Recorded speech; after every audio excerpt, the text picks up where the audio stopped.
also to administration, also the media and those who are streaming from the conference home. You have to forgive me. I've got a very weak voice in the last few days, so for some of them, I'd be a good idea. But if I seem to my voice seems to waver and go down, then certainly I might ask the deputy warden to convene as chair. But with that, thank you. We were scheduled to have a closed meeting today, but that's been postponed and moved on to May the 18th, members of council. And thank you for your indulgence in that. So we'll move on to the moment of reflection for 30 seconds or so, and then the singing of O Canada.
All right, we'd like to start with our land acknowledgement this evening. We begin by acknowledging that the land on which we gather is the traditional territory of the Three Fires Confederacy of First Nations, comprised of the Ojibwe, Ottawa, and the Potawatomi peoples. To recognize the land is an expression of gratitude to those whose territory you reside on, and a way of honoring the Indigenous people who have been living and working on the land from time immemorial. We value the significant historical and contemporary contributions, local or regional, First Nations, and all of the original peoples of Turtle Island. We'll move on to recording of attendance. I believe all members are, except for Deputy Warden, I think. Oh, there he is. You see signing in. So all present. So we'll start with my remarks for today, members of council. So good evening again, once again, and thank you for joining us, certainly remotely this evening. We were hoping certainly to meet in person, but we've had to postpone our first meeting in council chambers at the Civic Center just a tad longer. So thank you to you, members of council and the public, for your patience and certainly your perseverance. This week, on the good news, started with certainly a bang, and with the Prime Minister and the Premier of Ontario. We're both here on Monday for another blockbuster announcement by Stellantis. an investment of around $3.6 billion to retool the Windsor and Brampton assembly plants to produce electric vehicles. Stellantis expects the demand for these new vehicles to require a return to 3 shifts at the Windsor assembly plant. And the company is also supercharging its research and development capabilities by establishing its first battery lab in North America in Windsor, Essex. That is tremendous news for a lot of the men and women and families of our region, and certainly for newcomers that will be coming and establish themselves in our region. This announcement was made as preparation to get underway on the site of the $5 billion Stellantis LG Energy Solution EV battery plant. Stellantis, one of the top 10 automakers in the world, has given a huge vote of confidence to our region here in Windsor, Essex, and also in the Brampton region. It's putting the region at the center of its plans to build state-of-the-art electric vehicles that will reduce greenhouse gas emissions and transform our transportation systems. The thousands of new jobs, spin-off investment, and business growth created by these multi-billion-dollar investments will benefit every municipality in the county of Essex, and we are grateful to federal and provincial governments for committing funding and working with the many partners in the region who have made this actually happen. So, as I stated last week during my address to the Windsor Essex Regional Chamber of Commerce, the County of Essex is spending millions of dollars to upgrade regional roads and also to prepare ourselves for this growth. The county is also prepared to step up in other ways to build on this tremendous opportunity and support the businesses that call Windsor Essex home. The Chamber is certainly to be commended for its relentless lobbying on behalf of local businesses. And congratulations to the board members and staff and CEO Rakesh Naidu for being recognized by the Ontario Chamber of Commerce with the 2022 Advocacy Award. Windsor Essex Chamber received this award for its tireless support of local businesses during and after the Ambassador Bridge blockade. And the fallout of the COVID-19 pandemic has been extremely difficult for businesses and residents alike. And I want to recognize that this is also Mental Health Week, and the theme selected by the Canadian Mental Health Association is empathy. Let's all take some time this week to step into someone's, other than ourselves, their shoes, to see the world from their perspective.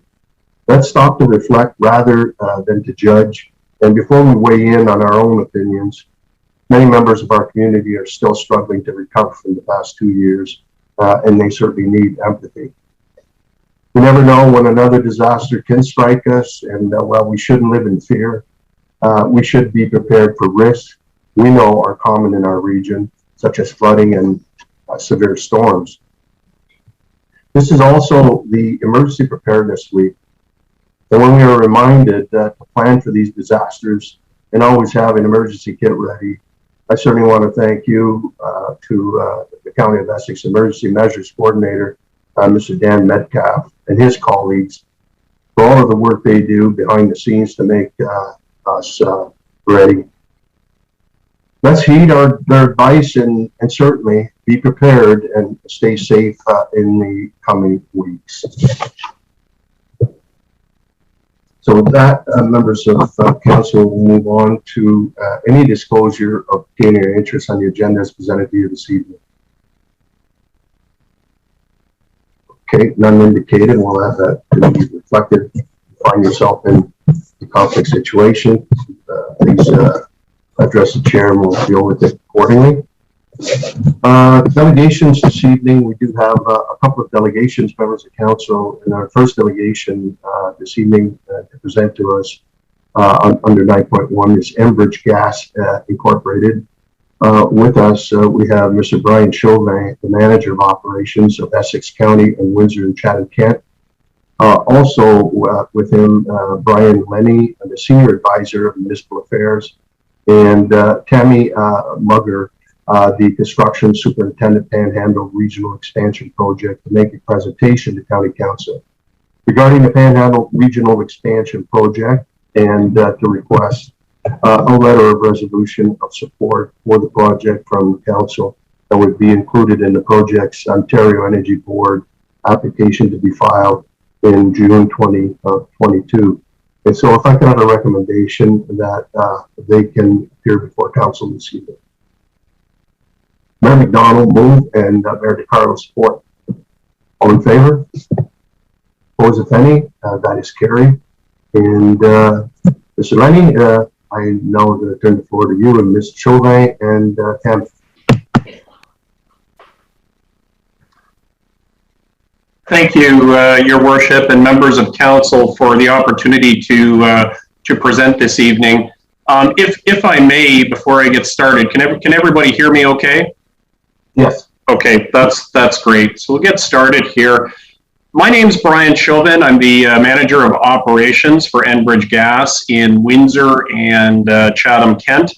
I also have two members of our team here to help answer any questions as needed. So again, Tammy Munger, who is the construction supervisor for this project, and Brian Lenny, our senior advisor for municipal and stakeholder relations. If we could go to the next slide. So I guess, why are we here tonight? And, truly, we're here to present you details on an energy project of significance in Essex County that will really benefit local economy and address some substantial growth we are seeing, and it's called the Panhandle Regional Expansion Project. We're also here this evening to ask for your support for this project in the form of a resolution or letter that would be included in our project application filing to the Ontario Energy Board, the OEB. And this project will begin to be filed with the OEB shortly. If we can go to the next slide. Okay. To serve an increased demand for energy, Enbridge Gas is proposing a project called the Panhandle Regional Expansion Project to increase the capacity of our existing Panhandle transmission system, which serves residential, commercial, industrial, greenhouse, and power generation customers in Windsor, Essex, and Chatham, Kent. To be very clear, this is a growth project. We are seeing a significant demand for energy across all sectors of the economy, and this project will meet that current demand and also meet the future demand of the local area with enough new energy to provide the equivalent of connecting 215,000 residential homes to our system in 1 year. Now, based on the feedback we've received for this project through the expression of interest process that occurred recently, over 11,500 jobs could be created through the business growth that are enabled through the increased energy capacity created by the project. In addition, the total direct capital investment indicated by those interested in the project was nearly $6.4 billion. Now, due to the scope of this project, the Ontario Energy Board approval of the project is required prior to construction start. The OEB application for this project is planned to be submitted in mid-June of this year, and if approved, the construction on this project would begin in early 2023 and completed by the end of 2023 for some portions of the project, and others would be completed in 2024. The estimated cost of this entire project at this time is close to $300 million. And the project itself, in addition to driving economic growth overall in the local area, would also create hundreds of temporary local construction jobs.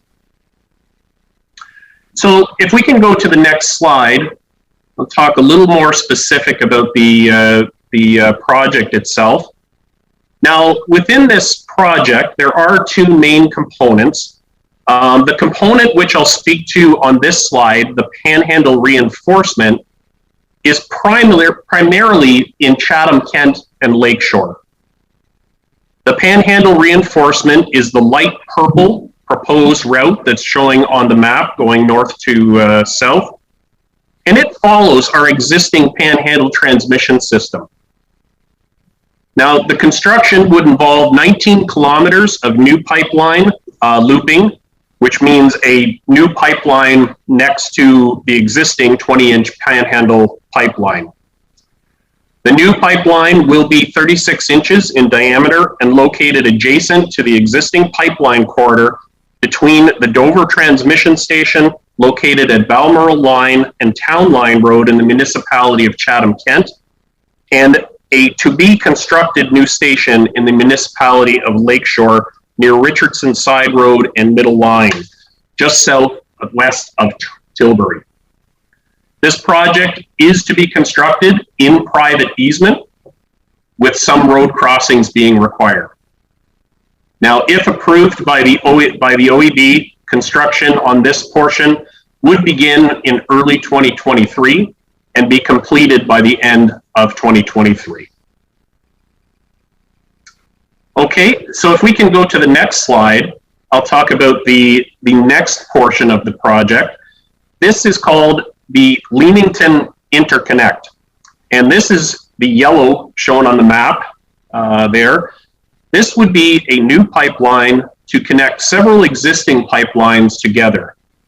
Now, this pipeline would be 16 inches in diameter, and this will connect the existing Enbridge Gas Leamington North line to both the existing Kingsville East line and the Leamington North reinforcement line, and it'll be approximately 12 kilometers in length.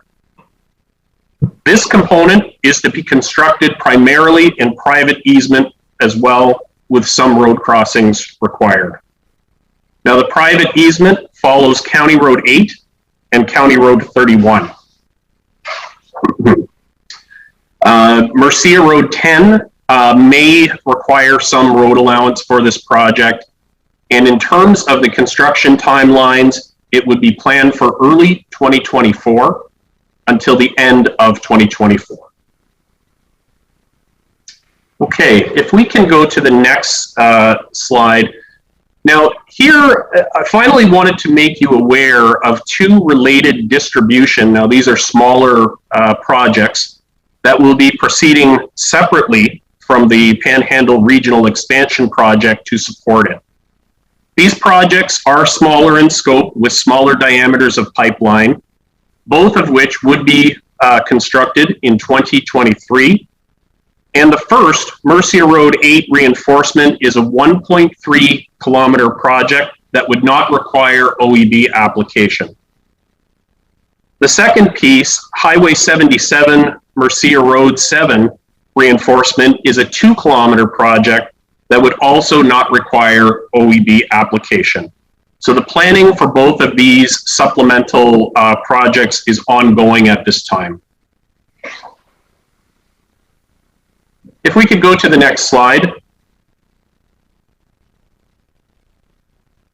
So, you know, I'd like to talk about our commitment, you know, on these projects in everything that we do within, you know, Windsor, Essex, Chatham, CK.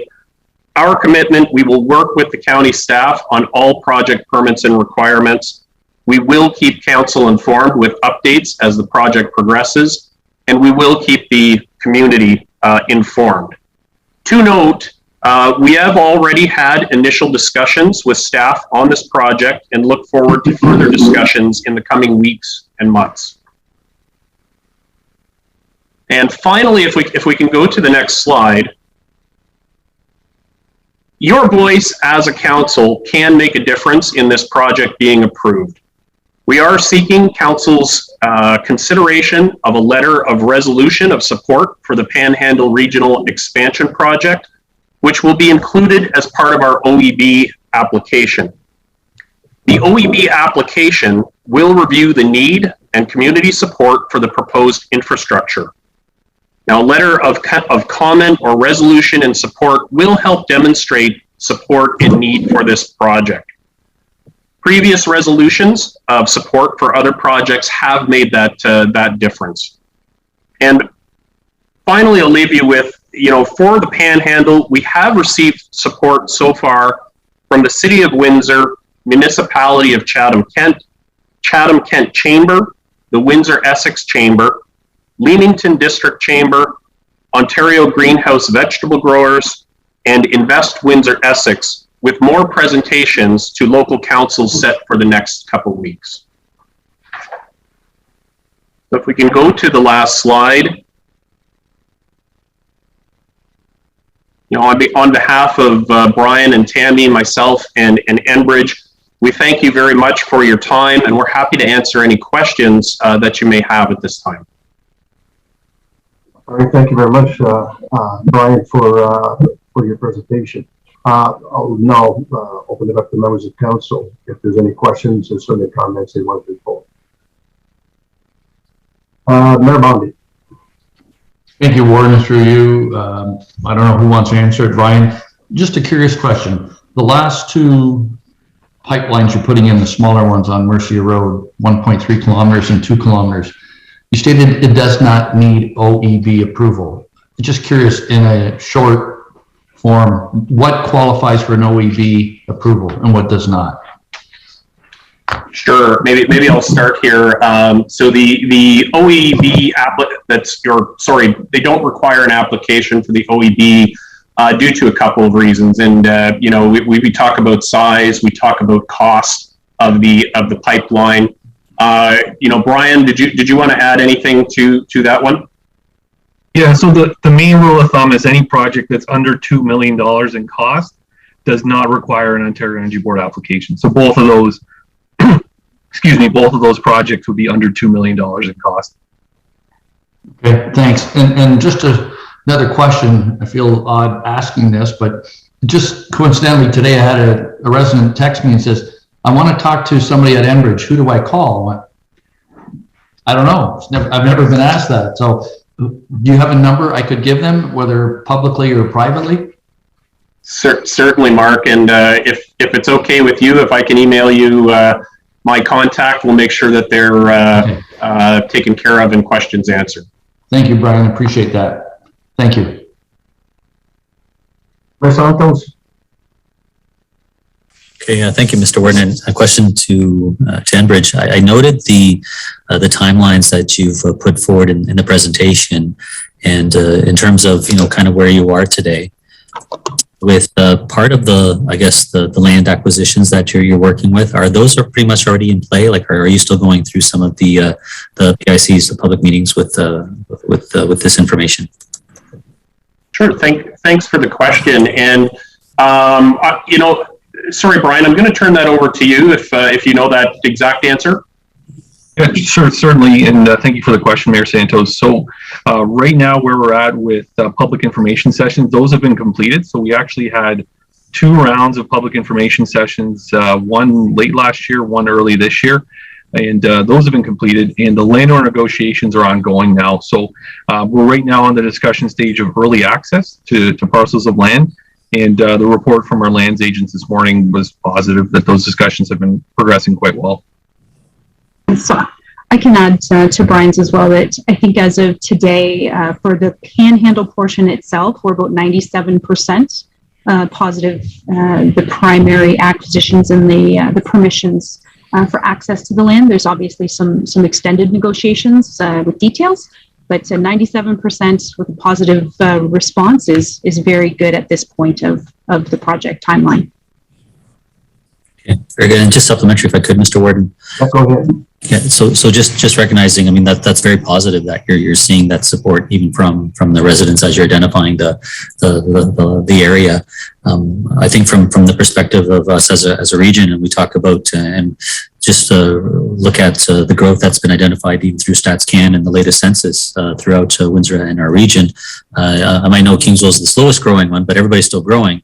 But to see the investment and the mapping, you know, this far south of London shows that this the strong point that our region is representing. and the opportunity to see the growth and the new construction from the new plants that you referenced earlier today, Mr. Warden, at the start of the meeting, the investments that we're seeing for the newer economy and the automobility economy, the growth and support that we're seeing for the agricultural sector. Seeing these investments really, I think, plays into the future for the residents in the homes that all of our communities are looking to build. So to equate the number of household units that could be coming online represents, I think, a reinforcement of the services that are here, and hopefully it spells that we won't be, wanting for or needing for this infrastructure to maintain and sustain, what we currently have. So certainly I see it as a positive, and thank our presenters for providing this information tonight.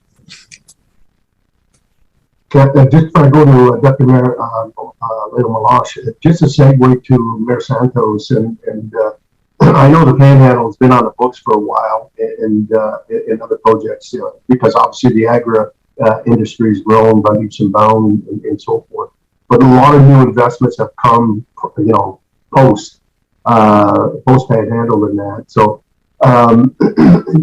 excuse me, but in your opinion, the capacity that the Panhandle is going to add to the community, and that new section of 6-inch line that was put on 46 earlier in that, will that certainly meet the requirements for future expansion in the immediate future? Because obviously the announcements that were made are only the beginning, and there is kind of a pent out demand for this region. So, in your opinion, is this going to give us at least the next 25 or 30 years? So I think the short answer, Your Worship, is yes. Again, this is a project that's being looked at to serve that increased demand at this time. It's going to meet that current demand and meet that future demand of the local area. Okay, thank you. Deputy Mayor Leo Meloche. Thank you, Warden. And Brian, you talked about bringing the line into Lakeshore. You talked about enhancements around the Kingsville, Leamington, and I think the Warden alluded to a little bit too. Are the lines that we currently have, we'll say to the west of Lakeshore, are they adequate over for the next, we'll see, like as we talked about 20-25 years? Because I see you're stopping there as opposed to, so is that sufficient enough to supply everything west of Lakeshore? Yeah, so that's a great question, and again, I'll ask Brian maybe to chime in, but really the answer is yes. And this type of reinforcement, although taking place in Chatham-Kent and Lakeshore, it feeds in to our current our transmission and distribution system. And it will be able to provide that excess capacity to our whole system as a whole. Brian, do you want to take that as well? Yeah, you have it exactly right, Brian. So regardless of where we reinforce on the Panhandle system from the Detroit River to Chatham-Kent, regardless of where that pipe goes in, it benefits the entire system. So whether it's a pipe that goes down to the southern portion there of the county, or it's a pipe that goes anywhere else on the system, it opens up capacity across the entire system. And the other one too would be that Leamington interconnect pipe connecting four existing pipes together,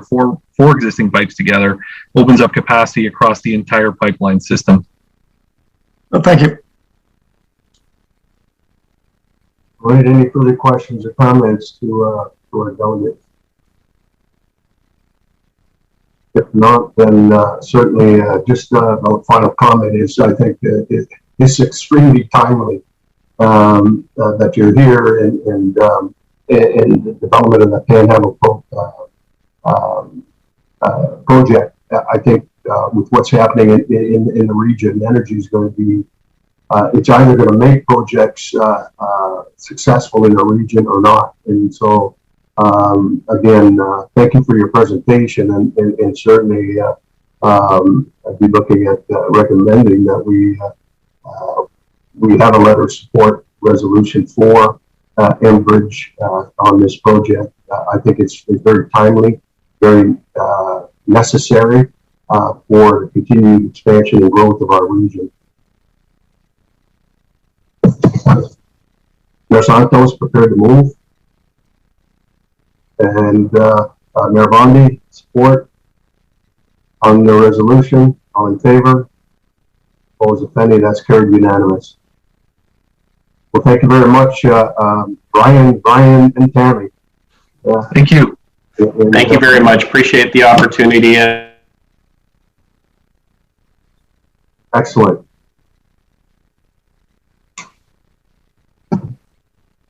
All right, members of council, I was so excited to get these first delegation, and I just happened to skim over the adoption of the minutes, and thank God we have a clerk who's very observant, and so with that, I'll go back to the adoption of the regular meeting minutes of April the 20th, and to adopt those minutes as presented. Mayor Melange and Deputy Mayor Larry Verbicki, any errors or omission on those minutes? Having heard none, all in favor? Opposed, if any, that is carried. Thank you. Our second delegation, 9.2, is the Windsor-Essex County Health Unit. Kevin Morse, who's our health promotion specialist in chronic disease and injury prevention, and also Eric Nadlin, our Director of Public Health Programs, to bring forward a proposal for endorsement regarding the active school travel charter. And so if I could have a motion to have our delegation here. Mayor Bain, Deputy Mayor Joe Pichetti, all in favor? Opposed, if any, that is carried. All right, Kevin, Eric, welcome. Thank you for having us, Warden McNamara, and thank you, members of County Council. We're here today to talk to you about some of the exciting outputs that have been brought about through a grant received that was led by the Windsor-Essex County Health Unit in concert with a number of partners, including the County of Essex, and to ask for Council's endorsement of the Active School Travel Charter, which was one of the main deliverables of that grant funding.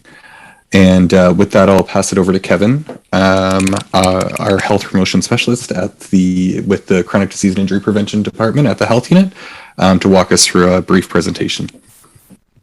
Thank you, Eric. Just pulling up my notes here.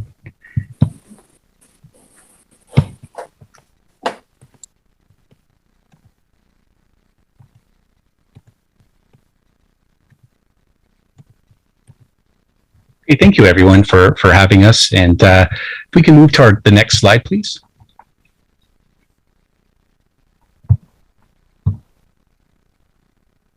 So before we get into, as Eric mentioned, the Ontario Active School Travel Grant and what we've been doing with that grant, just a little bit about Active School Travel. For those of you, it does use, we're talking about using human-powered modes of transportation to travel to and from school. And the most common forms of active school travel are walking and wheeling, which includes your biking, your skateboarding, and rollerblading, scootering, or using mobility assist devices. Active school travel has many benefits and is very important because it increases children's physical activity levels, that enhances academic performance, and it reduces air pollution and the amount of traffic in and around school zones to make it safer for students to be active. Can we go to our next slide, please?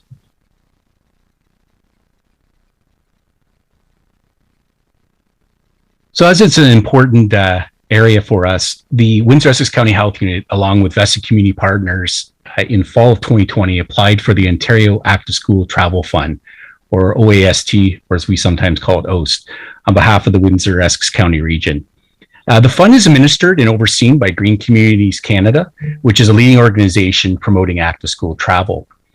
The fund was also created to help increase active school travel opportunities for elementary students by supporting initiatives that encourage them to walk, cycle, wheel, scoot, and skateboard to and from school, as well as the bus stop. In December 2020, we were happy to find out that the Health Unit and our community partner received an OSAT funding in the amount of $60,000. And this funds are to be used toward active transportation initiatives for schools throughout Windsor-Essex County. And it's during the months of January 2021 and to June of this year, 2022. To implement these initiatives, we formed an active school travel regional committee which includes the Greater Essex County School Board, the Windsor Essex Catholic District School Board, the Conseil Scolaire Catholique Providence French Catholic Board, the Windsor Essex Student Transportation Services, the County of Essex, the City of Windsor, Windsor Police Service, and Bike Windsor Essex are part of our regional committee. In addition to the grant, is being matched by these community partners in the form of monetary or in-kind contributions. Have the next slide, please.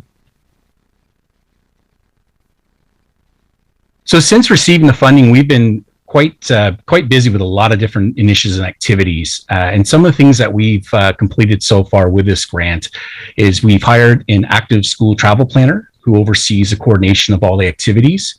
We've created terms of reference for a regional committee and an active school travel charter. We've also established pilot schools, which oversee some of our larger active school travel initiatives. And we have 3 schools from the City of Windsor and 3 schools within the county. Within the county, we have MD Benny Public School from Leamington, Holy Names Catholic School in Essex, and Stella Maris Catholic School in Amherstburg. We've also conducted active transportation baseline surveys with our students and family members from pilot schools. We had over 1,300 students respond and over 475 family members respond as well. We've completed walkability and bikeability checks of common routes to and from the pilot schools, and that's to ensure safety and improve potential wayfinding signage. And as well, we've also created a new and revised active and safe routes to school toolkit, which we are sharing with all the schools that we're representing. Next slide, please. Well, we're not done yet. We still have some activities to do. And some of the things that we're planning on doing next are we have just purchased and we'll be installing new bike racks at each of our pilot schools. We're going to be delivering CAN bike safety seminars for students at each of our pilot schools, and those kick off next week. We're also we'll be implementing active school travel activities such as crosswalk painting, wayfinding signage, and promoting universal active school travel initiatives such as walking school bus programs. Can I have the next slide, please? So as Eric indicated, and one of our key initiatives that we completed with our regional committee was the creation of an active school travel charter. This charter is important as it helps to strengthen regional coordination, collaboration, and it also helps leverage our collective resources and knowledge that will help support long-term program sustainability. The charter also helps to serve as a statement of principles to help guide our schools, our school boards, our municipalities, student transportation services, and other community partners to consider how activities and decisions can encourage more active transportation in our local communities. The charter will also enhance and support active transportation in current municipal master plans, policies, and procedures as well. Can I have the next slide, please? In addition to seeking endorsement from the County of Essex, we are also encouraging all of our local municipalities to endorse and adopt the Active School Travel Charter. This will help to emphasize the importance of active transportation, supporting programs and policies in infrastructure within Windsor-Essex County. To the next slide, please.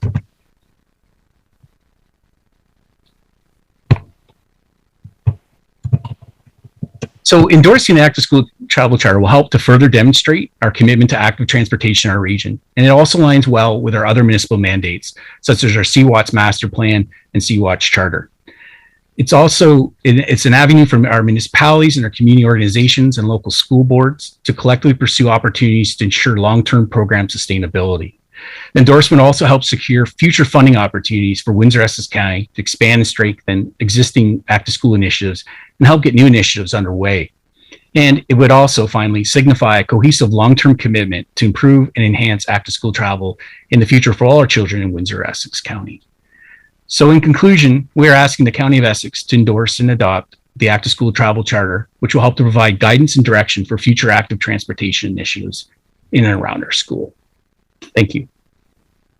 All right, thank you very much, Kevin, for your presentation. And I'll now just open up to members of County Council if you got any questions or certainly any comments they forward.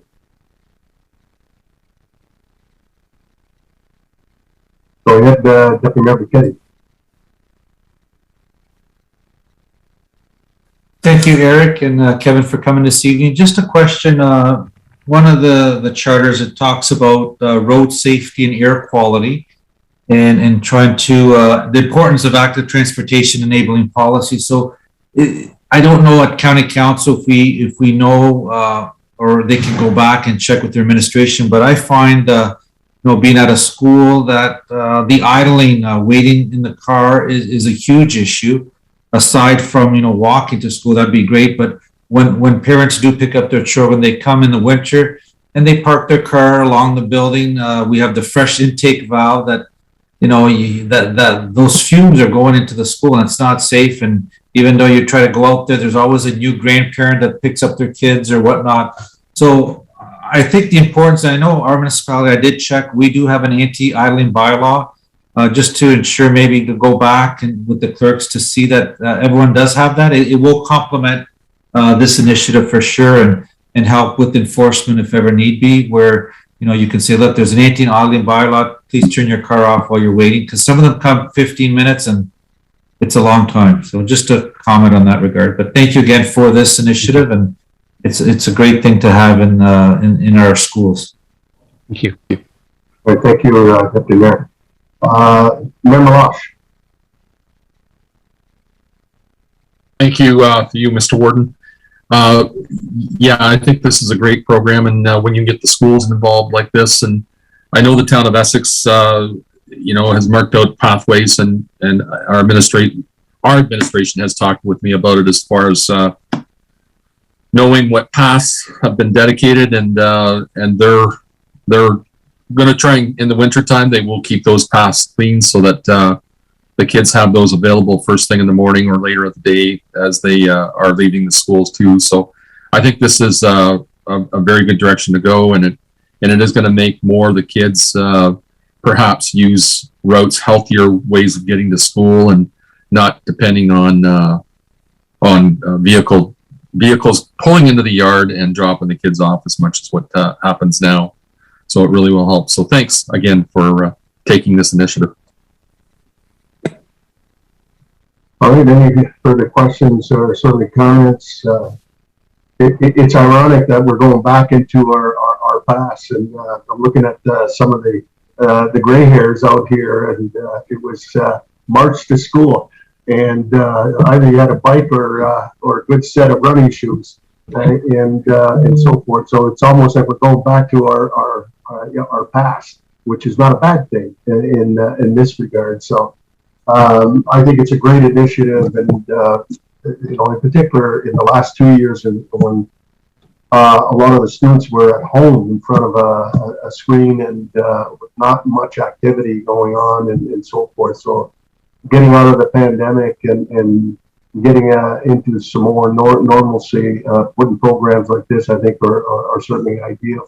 And the big culture shift is going to be on the parents and the grandparents, as Deputy Mayor Paquette, certainly has brought forward. But I think it's a great initiative, should be supported by all of our municipalities.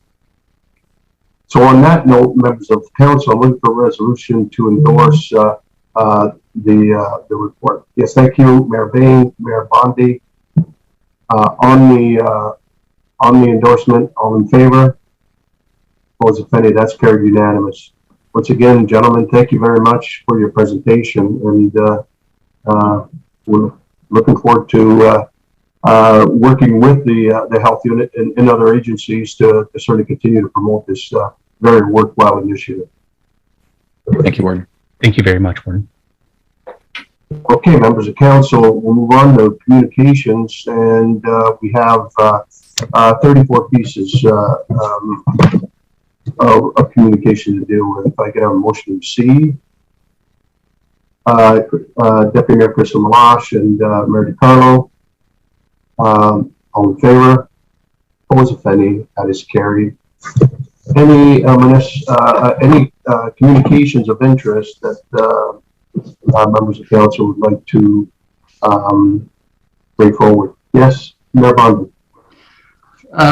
Not necessarily bring forward, but I'd like to ask you, Warden, if you've heard any more. I mean, it seems like every day we're talking about joint and several liability, and we have two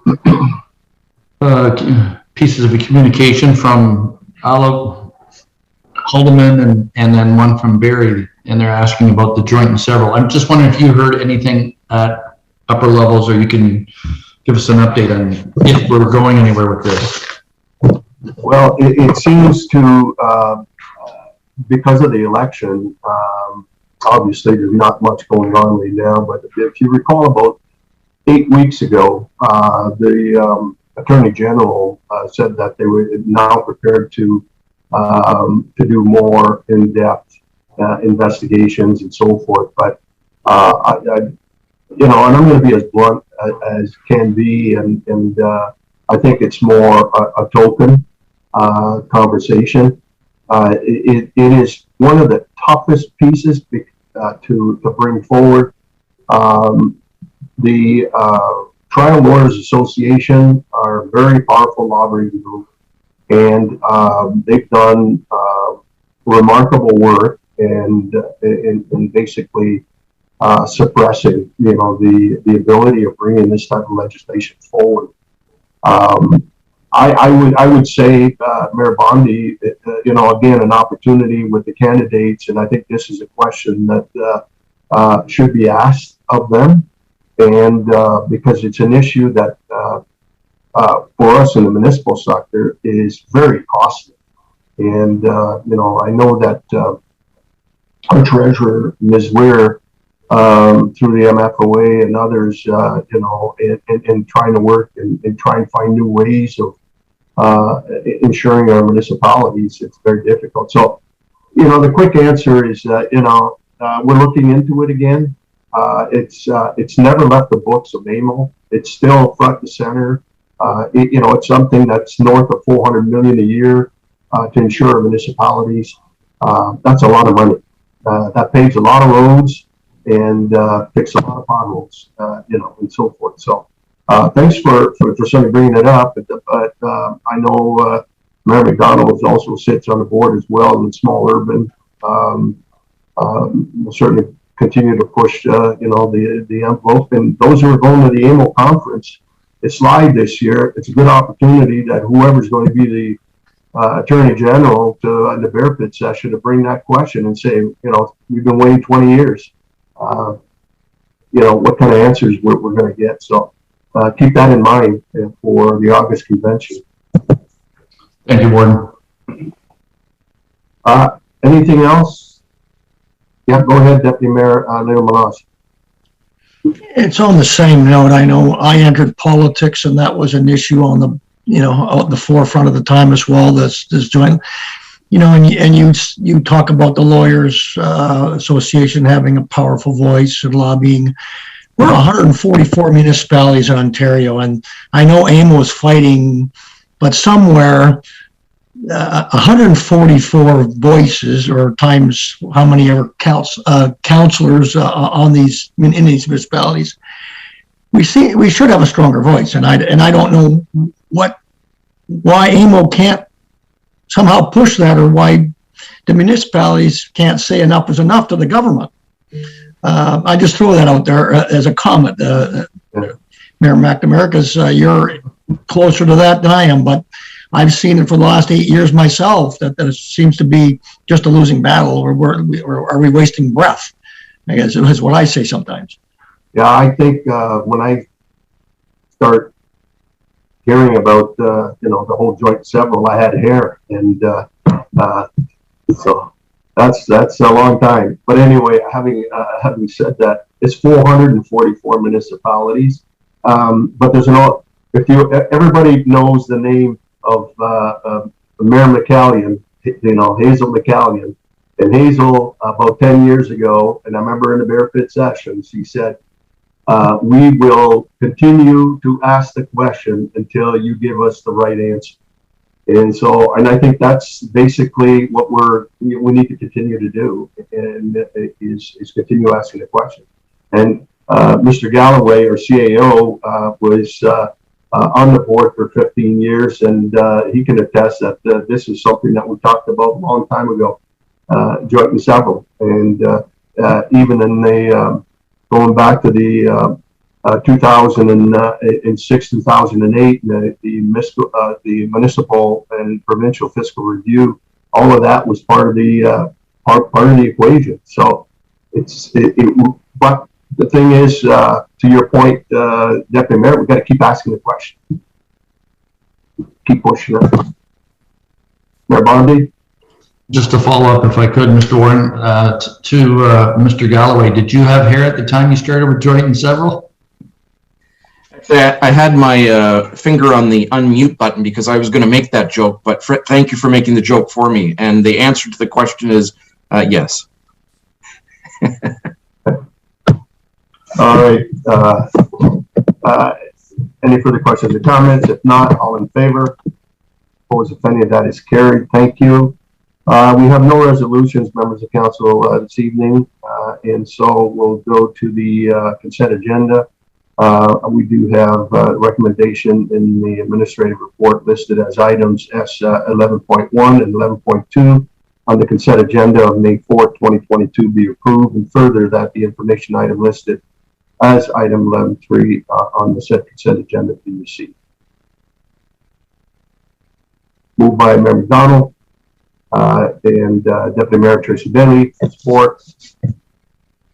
Any questions or comments? All in favor? Opposed? That's carried. Thank you.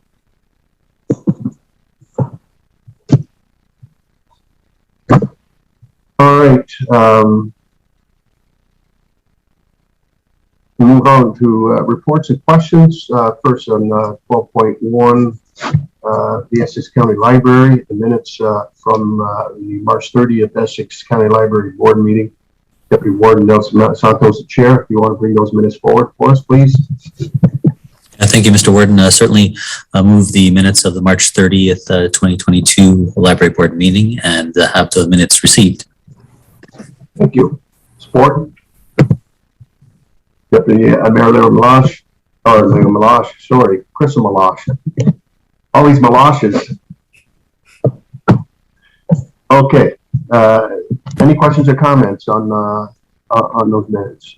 Hearing none, all in favor? Opposed, if any, that's carried. Thank you. 12.2, the Essex Windsor Solid Waste Authority. Those are the minutes of the March 1st. I'd like to call upon Mayor Aldo DiCarlo, the Vice Chair, to bring those minutes forward. Thank you, Warden, and I will move the recommendation to receive the minutes. Thank you. Your support, Mayor Bondi. Any questions or comments? Hearing none, all in favor? Opposed, that's carried. Next, the Essex County Accessibility Advisory Committee minutes of March 10th. I call upon our advisory committee Deputy Mayor Gord Queen, Vice Chair, to bring those minutes forward.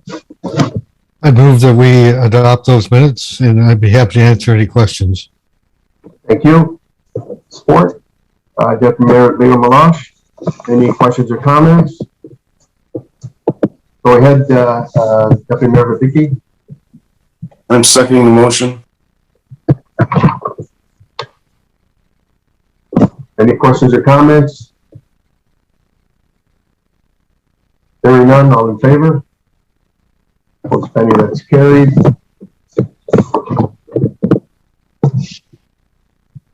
Next report is the land ambulance, the cross-border billing between Essex County and the municipality of Chatham-Kent. So it's report number 2022-054, EMS RO3BK, that's the land ambulance, that's a cross-border billing between Essex and Chatham-Kent. And that report's to be brought forward by our chief, Mr. Crowder. And Chief, Warden McNamara, I'm going to bring this report forward. The Chief Crowder had a previous commitment that he had to tend to tonight, so he requested that I just bring the report forward. Very simply, the report is in relation to the land ambulance cross-border billing between the County of Essex and the municipality of Chatham-Kent. Some of you that have been around for quite a number of years will remember that there has always been an agreement between the two ambulance services to provide service cross-jurisdictionally.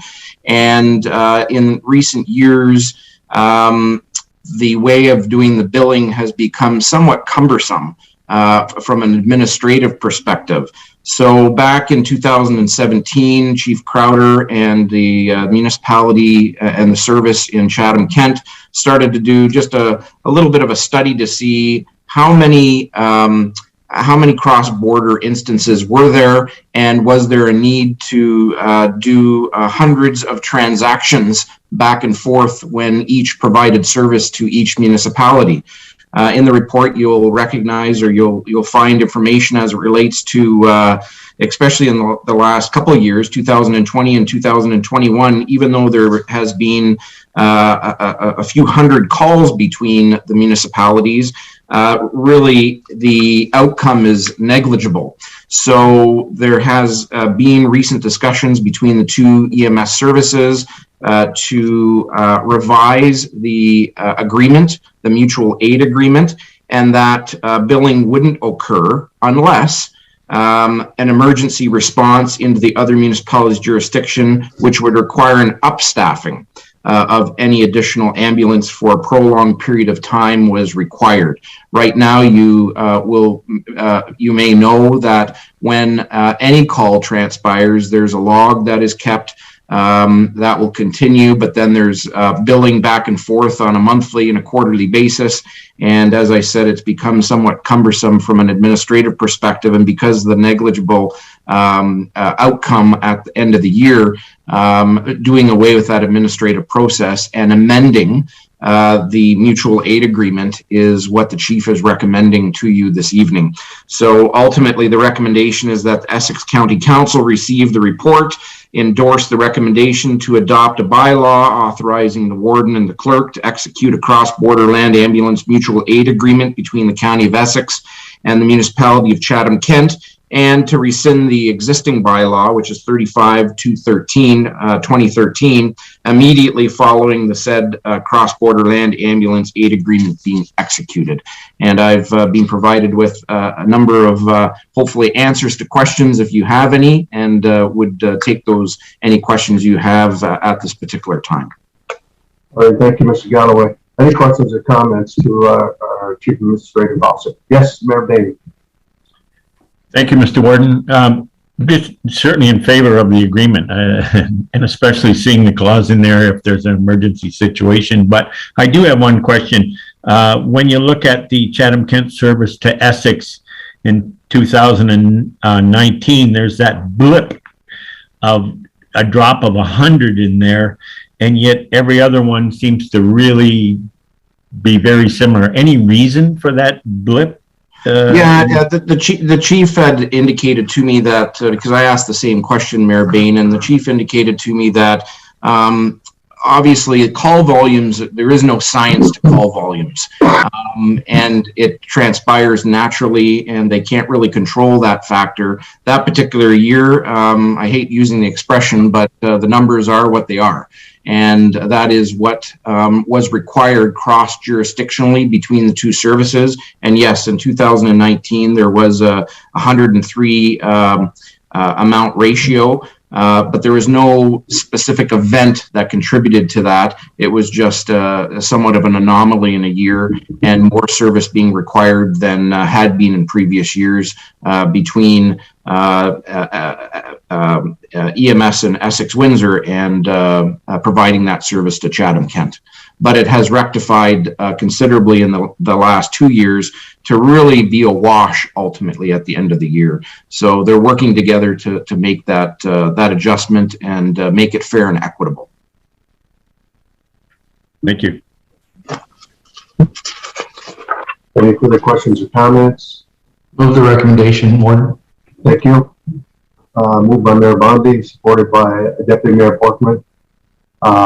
Any further questions or comments? If not, all in favor? Opposed, if any? Motion carries. Thank you. All right, move on to County Road 20 and County Road 23 intersection. That's the results of the analysis We do have with us our Manager of Transportation Planning Development, Mr. Jerry Theo, to bring that analysis forward and with recommendations. Oh, we got Mr. Botham.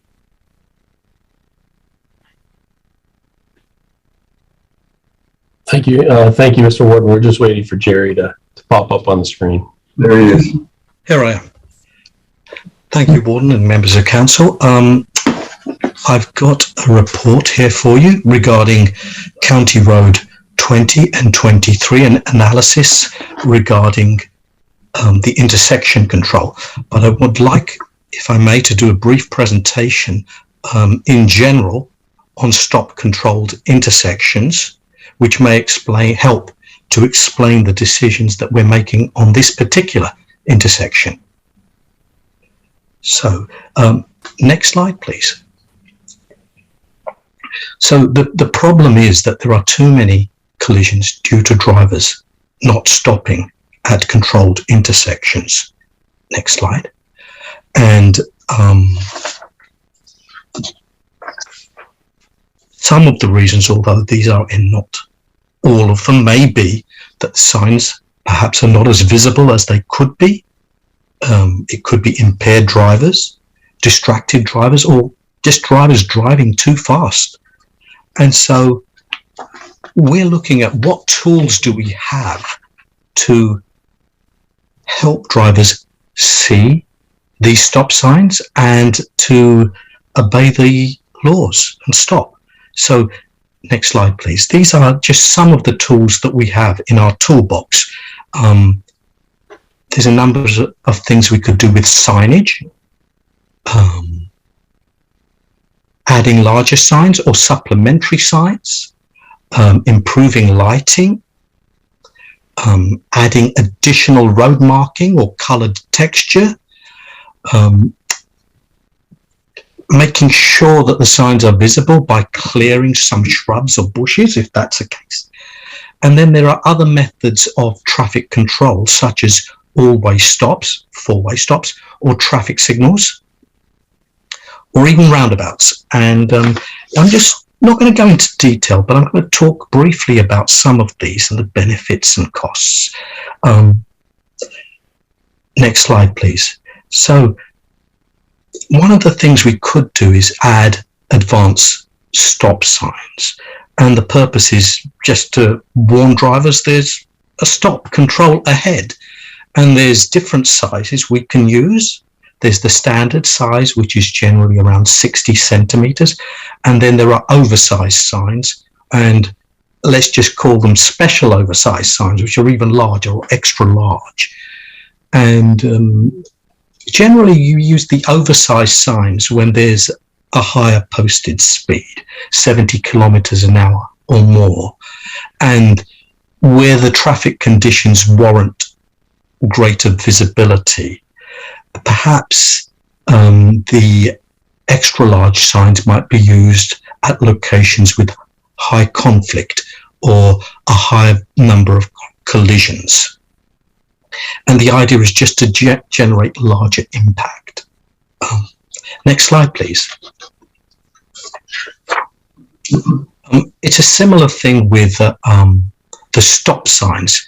We can use larger signs. Normally there's 60. We can use 75 centimeter signs. Again, where the prevailing traffic conditions warrant greater visibility, the speed is higher, and it might be we use these perhaps more at the higher speed and higher level of road, or King's highways, or in rural areas. Next slide, please. Major intersections, or where in a high-speed rural locations where an intersection of this kind is a little more unexpected, or just generally in locations where special emphasis is needed. Next slide, please. Some of the supplementary items we could do is to add flashing beacons, and we have these. And these just draw drivers' attention to the presence of the stop. particularly useful where visibility is reduced due to severe geometry, let's just say hills, crests, or bends in the road, or other some circumstances which present a greater emphasis is needed. Next slide, please. There is a warning in our general guidance that it should be restricted to use in critical situations in order to ensure that the impact isn't lost and drivers don't become complacent to the fact that this is a warning. It can be used at a location where there's a high collision history, or we feel that additional treatments are required. Next slide, please. Lighting the intersection helps just draw drivers' attention, particularly in the dark, that there's an intersection coming up ahead and they can see the vehicles and possibly pedestrians. Next slide. Some supplementary tools that we have are just the road markings of stop or stop ahead in the road, just again supplement the signs and just, if it helps, to just make drivers more aware. Again, next slide. We could use textured road surface or colored roads or a rougher pavement just to provide that audible cue that there's something ahead that's a little bit different. Be aware. That could be as shown here, or thermoplastic paint, which is shown in the next slide, which could add a little bit of texture or a thump, maybe not too loud, but we've got to be careful where we use these. So I've gone through some of these countermeasures. Next slide. And the advanced stop signs, the oversized signs, the flashing beacons, road markings, and colored texture are all fairly quick to do. They just add supplementary information or emphasize the stop control. Next slide, please. We could also look at improving sight lines where necessary by removing obstacles, trees, walls, shrubs. We can improve the lighting, particularly if we find that there's a problem with collisions during the nighttime. And then there are also other methods of controlling the intersection, such as four-way stops, traffic signals, and roundabouts. Now, before we would consider implementing these, we do look at the Ontario traffic manuals, and there are warrants, and these then take into consideration the road classification, whether it's an arterial or a collector meeting a local road, the speed, the volume, the delays to the cross traffic, whether there's a desire for pedestrians to cross at this location. And also we do look at the number of collisions that have occurred. Now, we use this guidance, and sometimes always stops can lead to a different type of collision, particularly where drivers are not expecting a stop sign on a road where they've been traveling continually for some time at a higher speed. So we use this type of method carefully where warranted, and we tend not to use it as a traffic calming device, because that can sometimes lead to unforeseen circumstances. And it's a similar thing with traffic signals. We carry out warrants. Roundabouts are very effective at slowing down traffic.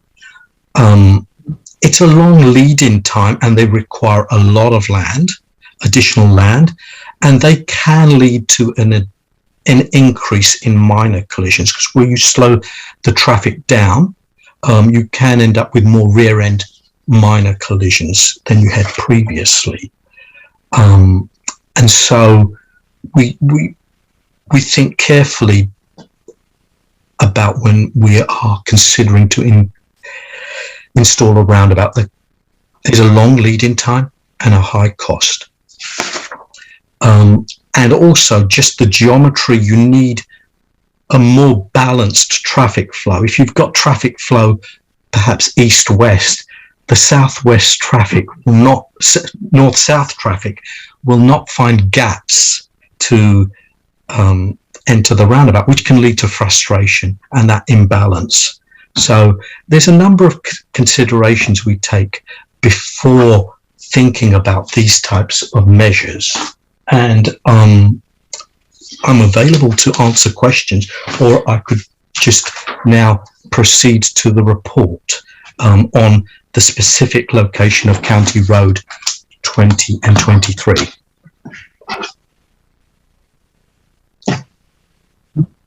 Okay, thank you very much, Mr. Beal.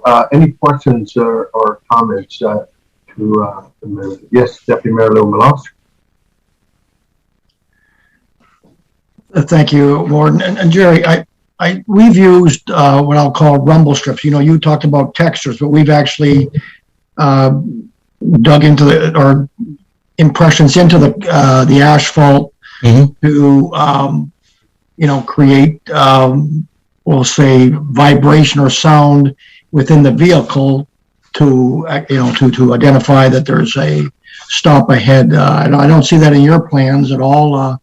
It wasn't met in a highly residential area. It wasn't met with very good response from our residents, mind you, and I caution that part. But have you ever looked at using something like that?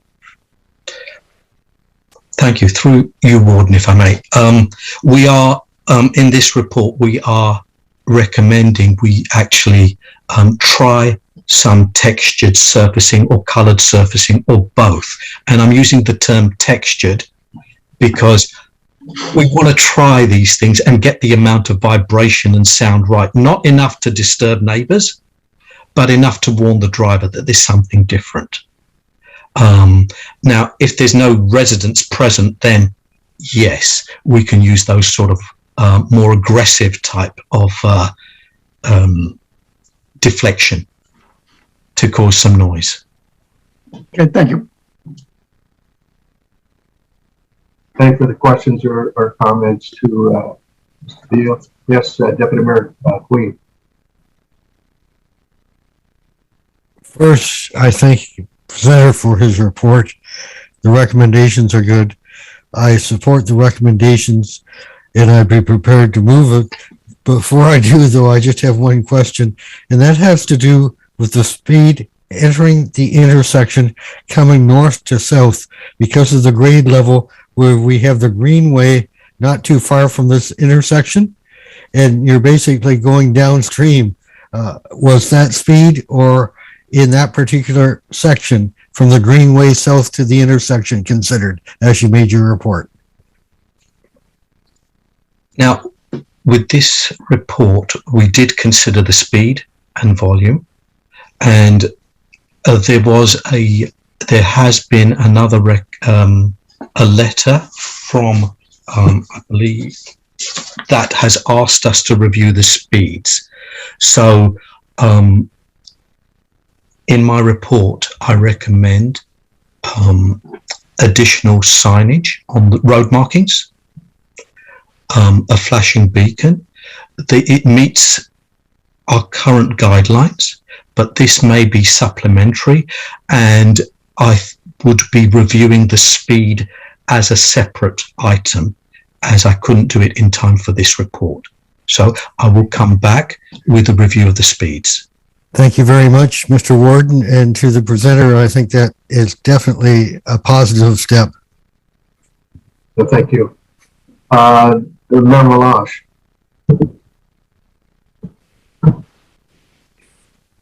If Deputy Mayor Queen is moving that, I'll support it. And then I do have comments though. So, Mr. Beal, if we drop the speed limit to 60 kilometers per hour.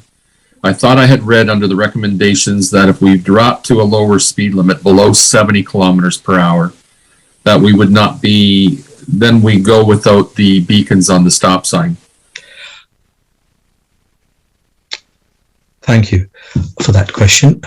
Through you, Warden, if I may. There's two things here going on. We have the posted speed limit, which is what we would post, and there's the speed that the drivers are actually driving at, and drivers drive to the conditions.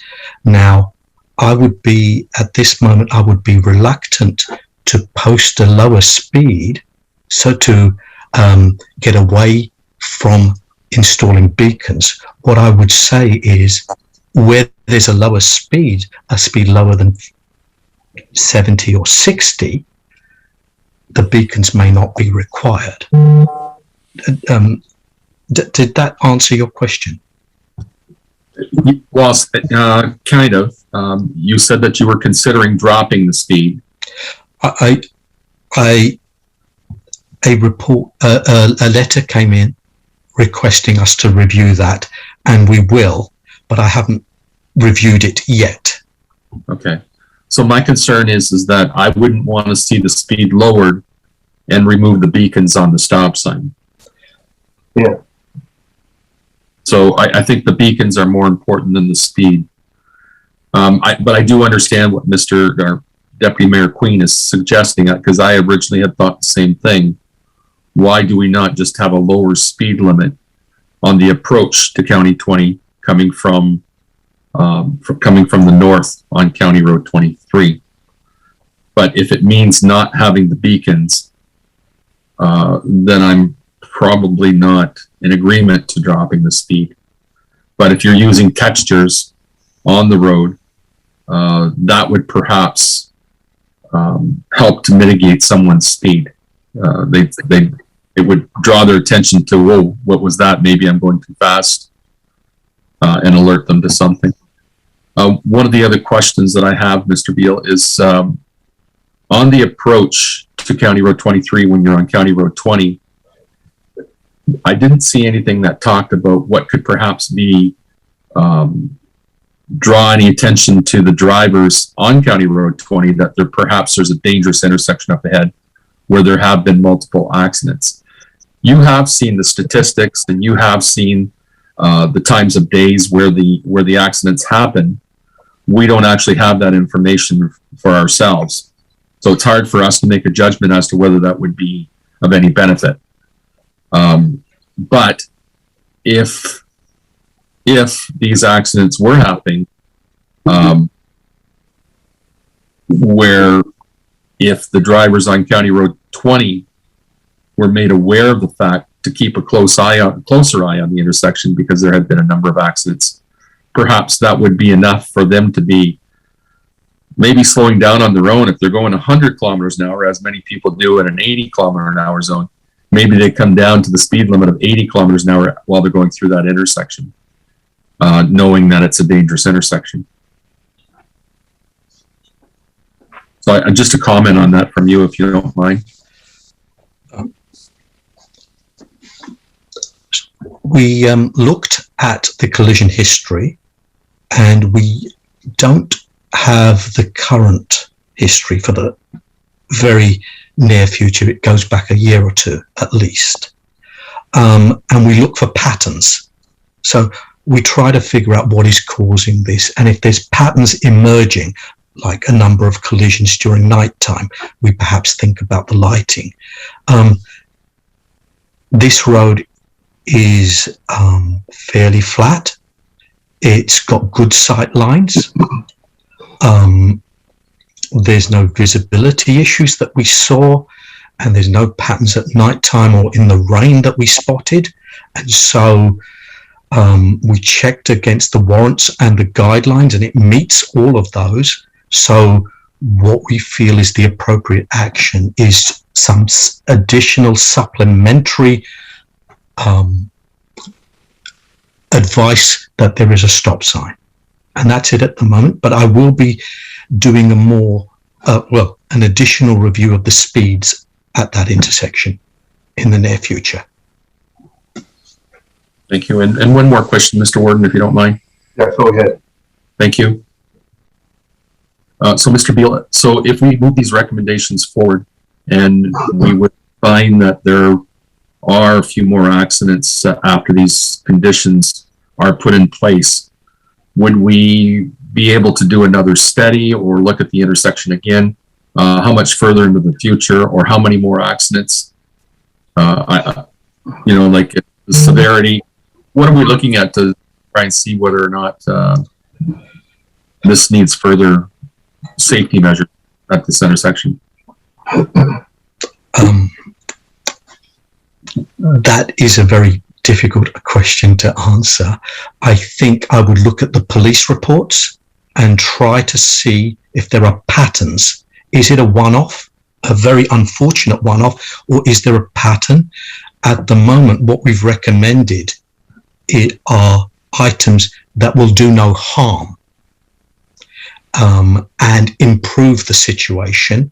We will continue to monitor, and we'll take a look at the speeds, and we do take a look at the collision histories as they come in. And the traffic engineer and we do go out on site to see if there's what can we do to make it better, and we will continue to do that. Okay, thank you. I respect what you're suggesting here as recommendation. You are the expert, and you have seen the statistics. You've seen the reason and times a day why these accidents are happening. So I believe you when you put these recommendations forward that this is going to give us a resolve at this intersection. But I was just curious as to how long again we look at it if there are continuing issues. So thank you.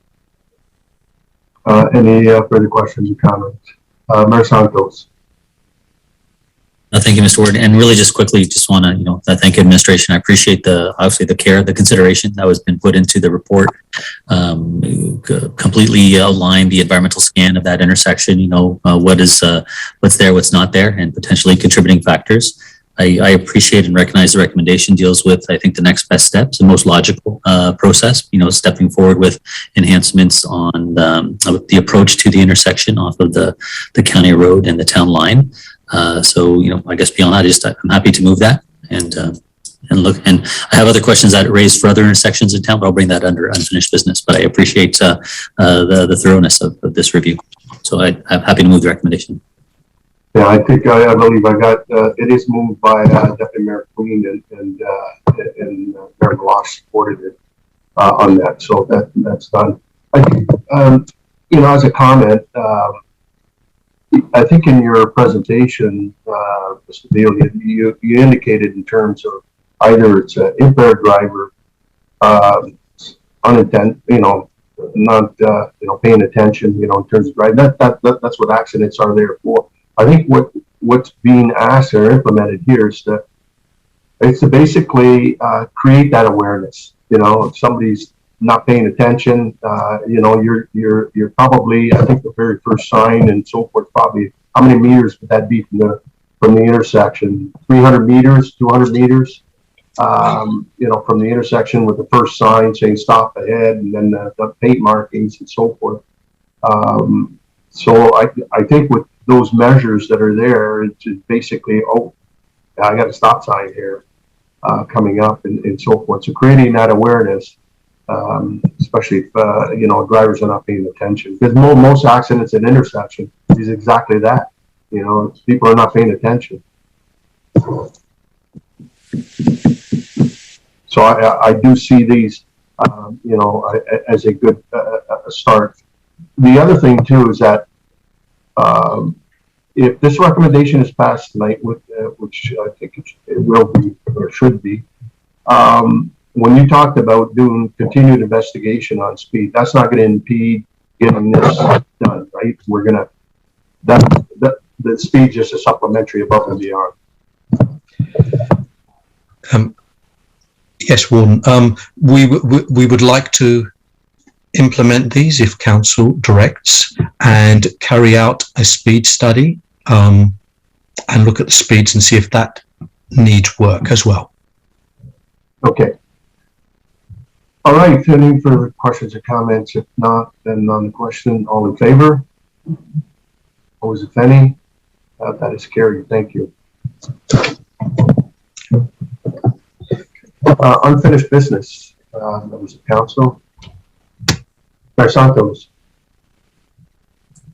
Thank you, Mr. Warden. And this, again, just the previous report speaks to some of the questions, concerns we had brought up in the past around the Highway 3 expansion and the current progress that they're making with the twinning of the lane, past Essex and in through Kingswell at this time. Previously, we had a discussion around potential impacts that we would see with some of the changes in the access and the intersections along the way.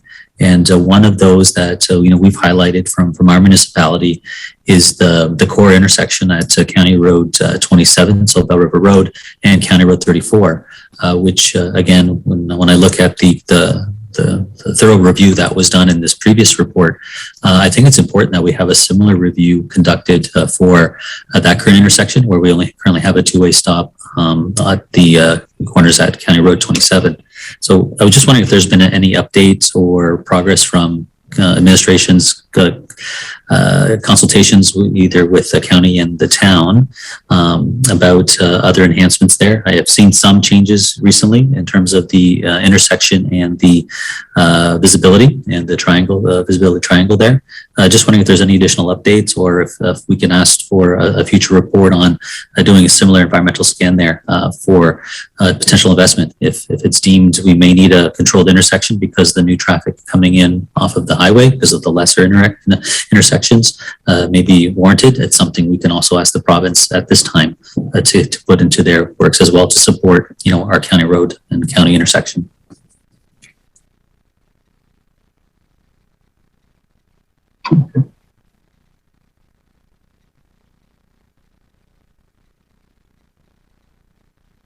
I think we'll certainly direct that to administration to follow up. Yeah, Warden, I'll jump in here, and I apologize. Right in the middle of the meeting here, the camera on the laptop decided to do a download, so you just won't be able to see me. Always perfect timing. Anyways, we'll look into it. Mr. Botham and Jerry will look into providing an update to council for the next council meeting as it relates to Highway 3 and any changes and upgrades and updates that they can provide for council's consideration. We'll do that for next meeting. Thank you. Okay. Any further old business? There were none. Any new business? No indication. Okay. No public reporting of closed meetings, so we'll move right into the adoption of bylaws. Madam Clerk. Bylaw number 2022-15, being a bylaw to confirm the proceedings of the Council of the Corporation of the County of Essex for May the 4th, 2022. All right. Mayor Bondi moves, support Mayor Bain. All in favor? Opposed, if any, that's carried. Any notices of motion? Hearing none. Then I believe Mr. Vivicki, don't you have a birthday coming up? No, Warden. Mine was just before yours. Yours just happened. Well, maybe tomorrow or the next day. Yeah, Cinco de Mayo. Happy birthday. Thank you.